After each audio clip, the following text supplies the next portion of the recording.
मी आज तुम्हाला सांगते त्यांना सह आरोपी जोपर्यंत करणार नाही आमचा लढा थांबणार नाही। कारण का यातनं खूप गुपितं बाहेर येणार आहेत, खूप व्हिडिओ बाहेर येणार आहेत।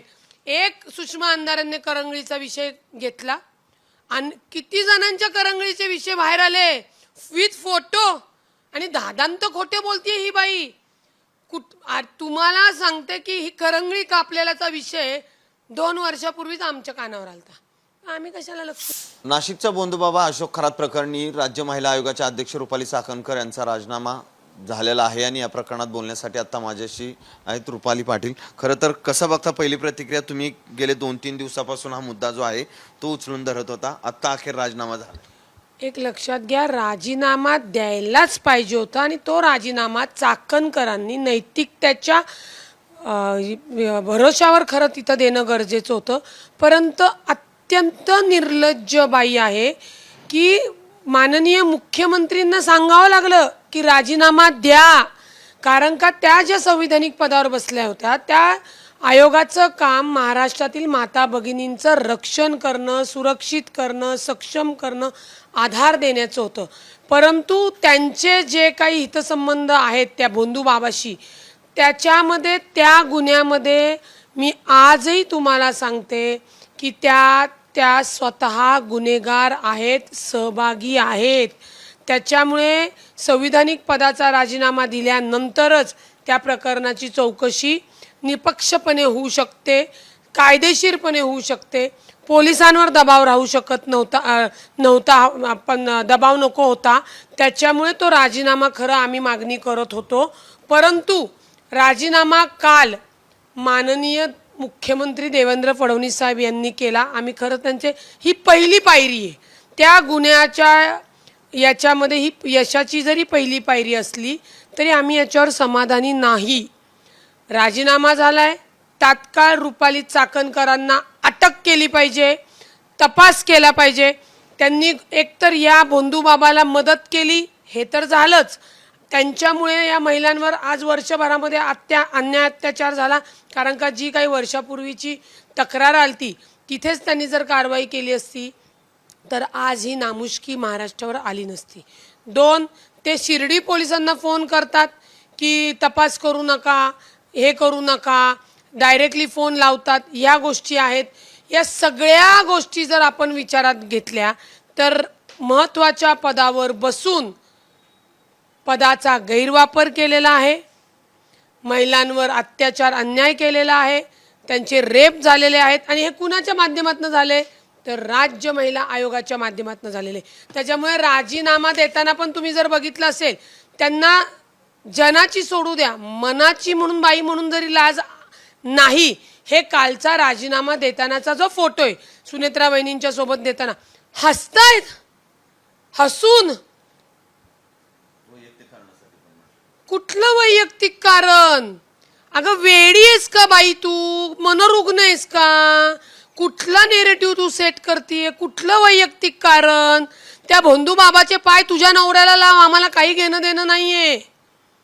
परंतु ज्या महत्त्वाच्या पदावर बसून जो बालिशपणा, थिल्लरपणा, मुजेरीपणा चाललेला आहे ना, तो हा महाराष्ट्र सहन करणार नाही। मी तुम्हाला सांगते या लढ्यामध्ये समाजातील इतर पक्षातील सर्व भगिनी, मग सुषमाताई आमदारे असतील, अंजली दमानी असतील, संगीता तिवारी असतील, महाराष्ट्रातल्या असंख्य माता भगिनींनी आम्हाला फोन केलेला आहे।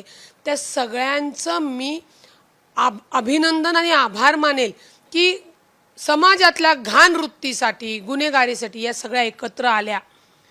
पक्षामध्ये सुद्धा मी तुम्हाला सांगते कुणी यांच्यासोबत काम करणार नाही।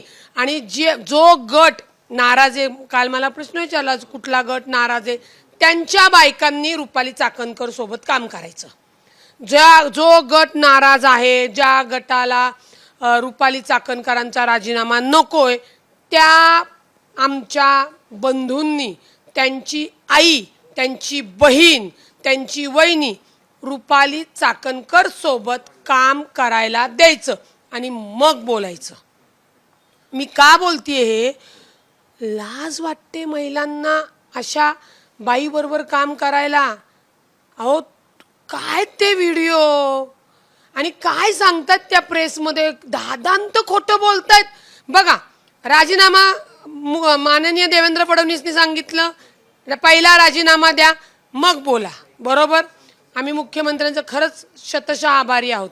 मग तो राजीनामा पोलीस महासंचालकाकडे द्यावा लागतो. तो देताना सुद्धा तिथं नोटंकी की याचा तपास करा. अहो, त्याचे सूत्रधार तुम्हीच आहात. काय तुम्ही समाजाला काय सांगताय? समाज एवढा वेडा वाटला तुम्हाला? बर, तो राजीनामा दिल्यानंतर तुम्ही वहिनींच्या इथे जाताय, हसत राजीनामा देताय, हसत. तुम्हाला सांगते, अशा विकृत महिलेबरोबर विकृत कृत्य करणाऱ्या बाईचा गुरु हा भोंदू बाबा आहे. आणि दर 15 दिवसांनी त्या नाशिकला जात होत्या. दर 15 दिवसांनी त्यांना पप्पा म्हणत होते, डॅडी म्हणत होते, शुगर डॅडी म्हणत होते, मला नाही माहिती. परंतु तुम्ही वैयक्तिकरित्या कुठल्या बाईनी कुठे फिरावं, कुणाशी बोलावं, हे जरी वैयक्तिक स्वातंत्र्य असलं तरी संविधानिक पदावर असलेले, आमदार असलेले, खासदार असलेले, लोकप्रतिनिधी असलेल्या व्यक्तीने अत्यंत जबाबदारीने वागणं गरजेचं असतं. पुढची खरं तर तुमची मागणी काय असेल? आता राजीनामा झालाय, पुढे काय केलं पाहिजे?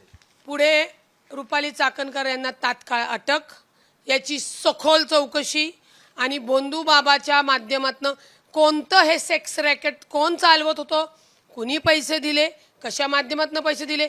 अहो, त्या संस्थेला 39 लाख लिटर पाणी कोण होता? आणि त्या पाण्यासाठी सुद्धा रुपाली चाकणकर आयोगावर असताना पत्र गेलेलं आहे. संपूर्ण पदाचा गैरवापर करून विकृतीला प्राधान्य देण्यात आलेलं आहे. विकृती तुम्ही अजून करा, तुमच्या केसालाही धक्का लागणार नाही अशी हमीच राज्य महिला आयोगाच्या माजी अध्यक्षांनी त्या भोंदू बाबाला दिली होती. त्यामुळे रुपाली चाकणकर आणि तिच्या सोबतच्या जे काही सहकारी आहेत त्यांची चौकशी होऊन त्यांना पहिली अटक झाली पाहिजे, त्यांच्या सहकाऱ्यांची चौकशी झाली पाहिजे. या सगळ्यांना गुन्ह्यामध्ये आरोपी करणं गरजेचं आहे. आणि मी आज तुम्हाला सांगते, त्यांना सह आरोपी जोपर्यंत करणार नाही आमचा लढा थांबणार नाही. कारण का यातनं खूप गुपितं बाहेर येणार आहेत, खूप व्हिडिओ बाहेर येणार आहेत. एक सुषमा अंधारेंनी करंगळीचा विषय घेतला आणि किती जणांच्या करंगळीचे विषय बाहेर आले विथ फोटो. आणि दादांत खोटे बोलतीये ही बाई.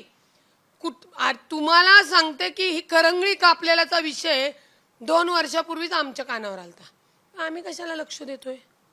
कापली तर कापली. अनेक नेत्यांचे पण फोटो त्या बाबांसोबत आहेत. त्या सगळ्या नेत्यांची चौकशी झाली पाहिजे, 100% झाली पाहिजे. या महिलेनी, चाकणकरनी या भोंदू बाबाला प्रत्येक लोकप्रतिनिधींकडे नेले, त्यांची ओळख वाढवली आहे, बोटं कापलेली आहेत. आणि मग त्याच्यामध्येच हा दादांच्या घराच्या बाहेर पडलेले उतारे आहेत, दादांचा घडलेला अपघात आहे. हे म्हणजे ही भोंदू बाबागिरी, रक्तातली बाहुली, याच्यातली बाहुली, काय कर्तृत्व काय? अध्यक्षपदाचा पण अजून राजीनामा नाही झाला पाहिजे, घेतला पाहिजे माननीय सुनेत्रा वहिनींनी. अशा बाई सोबत नाही कुठली महिला काम करू शकत. कुठल्या घरातले चांगल्या घरातल्या व्यक्ती अशा बाई सोबत महिला पाठवतील? कुणीही पाठवणार नाही. त्यामुळेच मी तुम्हाला म्हणलं, जे राजीनामा नको म्हणतात त्यांच्या बायकांना त्यांच्यासोबत पाठवावं काम करायला. आत्म्याला शांती मिळेल असं तुम्ही एक फेसबुक पोस्ट केली या राजीनाम्यानं. मी तुम्हाला सांगू का, मी खूप काही बोलणार आहे. यातल्या खूप कडी सत्य जे मला मांडायचे, पण कुठेतरी दादा गेलेल्याचं अजून आम्ही सावरलेलो नाही आहोत. जेव्हा अजितदादा होते, अजितदादांना या सगळ्या गोष्टीच्या कल्पना होत्या. अजितदादांनी तिचा राजीनामा मागितला होता. माननीय सुनील तटकरे यांनी तो राजीनामा थांबवला आणि त्याच्यानंतर अजितदादांची ही घटना झाली आणि अजितदादा आज आपल्यात नाही आहेत. नाही तर आज अजितदादांनीच यांना छडीच्या तालावर सरळ केलं असतं. छडीच्या तालावर. हे येणाऱ्या काळात मी नावानिशी सगळ्या गोष्टी सांगणार आहेत. काय करणार होते दादा, कशा गोष्टीला वैतागले होते, कसं दादांना प्रत्येकाने कुणी कुणी घेरलं होतं, कशा माध्यमातून घेरलेले. फक्त एवढंच सांगते की जे दादा खाली असताना करायचं राहिलं होतं ते दादांनी वर जाऊन भोंदू बाबाच्या माध्यमातून समोर आणलेलं आहे. आणि लवकरच अजून काही गोष्टी या तुमच्या आमच्या समोर येणार आहेत. आणि त्या गोष्टीला संपूर्णतः कारणीभूत चाकणकर मॅडम आहेत, हे तुम्ही एवढं लक्षात घ्या.